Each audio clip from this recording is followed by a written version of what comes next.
Hello दोस्तों, मैं आज आपके लिए लाया हूँ पास्ट इंडेफिनिट टेंस।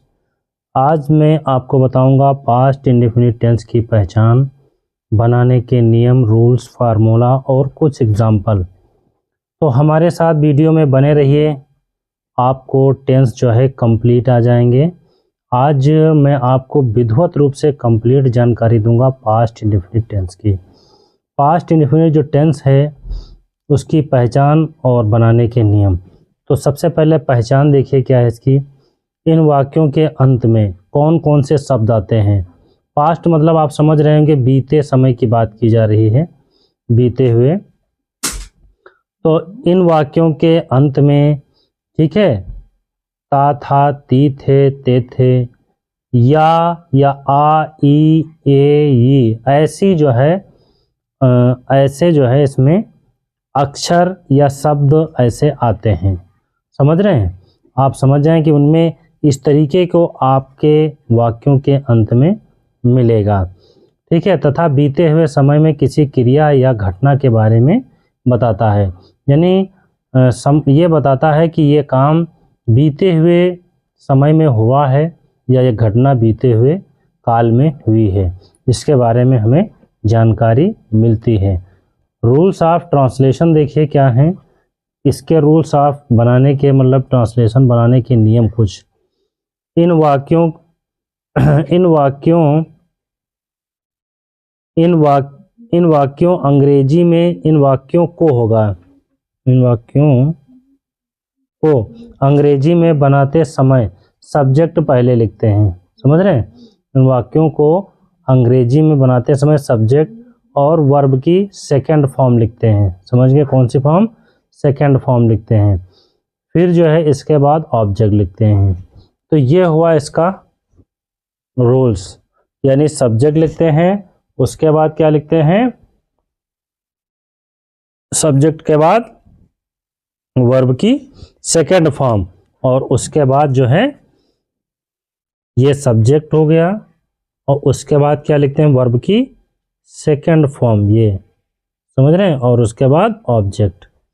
अब फिर आगे देखिए फार्मूला।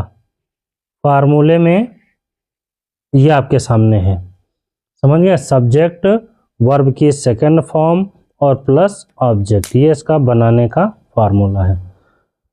कुछ टेंस हैं जो मैं आपको बना करके बताऊंगा कि ये जो है कैसे बनते हैं। चलिए देखते हैं। अफर्मेटिव के बारे में मैं पहले जानकारी देता हूं आपको, उसके बाद नेगेटिव, उसके बाद इंट्रागेटिव। तो अफर्मेटिव सबसे पहले आप समझेंगे कि अफर्मेटिव कैसे बनता है। तो अफर्मेटिव जैसे यहाँ पर दिया है, अन्ना ने गाना गाया। अन्ना एक नाम है, नाउन है, ठीक है। ने गाना गाया यानी अन्ना ने गाने का काम किया, यानी गाना गाया, यानी कि पूर्व में। देखिए यहाँ पर ये पहचान है कि या आया है, प्लस एक ये इसमें बता रहा है कि पूर्व में काम हो चुका है, यानी पास्ट में हो चुका है। तो देखिए अन्ना की अंग्रेजी क्या होगी? अन्ना, ये अन्ना हो गई। फिर कह रहा है अन्ना ने गाना गाया, तो अब इसके बाद वर्ब की सेकंड फॉर्म, ठीक है। अन्ना, संग की अंग्रेजी क्या होते हैं?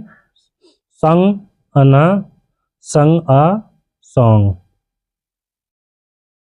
ये गाना की सेकंड फॉर्म है, संग अ सॉन्ग। अन्ना ने गाना गाया। अगला देखिए, माता जी ने खाना बनाया। तो माता जी ने क्या क्या इसकी माता जी की अंग्रेजी क्या होती है? माता जी ने खाना बनाया, द मदर, द मदर,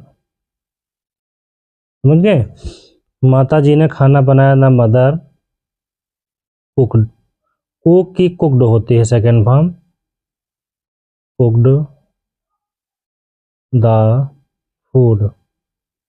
समझ रहे? कुक द फूड, माता जी ने खाना बनाया। अगला देखिए क्या है? चोर भाग गया, द थीप। चोर की अंग्रेजी क्या होती है? The thief, the thief, THIEF, the thief, यानी चोर। भाग गया, भाग गया की अंग्रेजी क्या होती है? रन अवे, ठीक है, रन अवे, समझिए। ये हो गया। अगला देखिए क्या है, पुलिस ने चोर को पकड़ा। समझ गए, ये सब वही हैं अफर्मेटिव पास्ट इंडेफिनिट के। पुलिस ने चोर को पकड़ा, तो पुलिस की अंग्रेजी क्या होती है, the thief, sorry the police, the police हो गया। ठीक है, कैच के अंग्रेजी कट, कट द थीव। समझ गए, यह हो गया पुलिस कट द थीव, यानी पुलिस ने चोर को पकड़ा। तो ये हुए आपके अफर्मेटिव सेंटेंस। तो उम्मीद है कि ये समझ में आ गए होंगे। पास्ट इंडेफिनिट का अफर्मेटिव मैंने आज आपको बताया है। जो भी नहीं समझ में आया है उसको कमेंट बॉक्स में ज़रूर बताएं, और फिर आपसे मिलते हैं अगले वीडियो में। कुछ नया लेकर के आते हैं आपके साथ, आपके लिए। आज इसकी कंप्लीट जानकारी मैंने आपको दी है, और आगे भी इसी तरीके से आपको टेंस के बारे में बताता रहूँगा। हमारे साथ बने रहिए।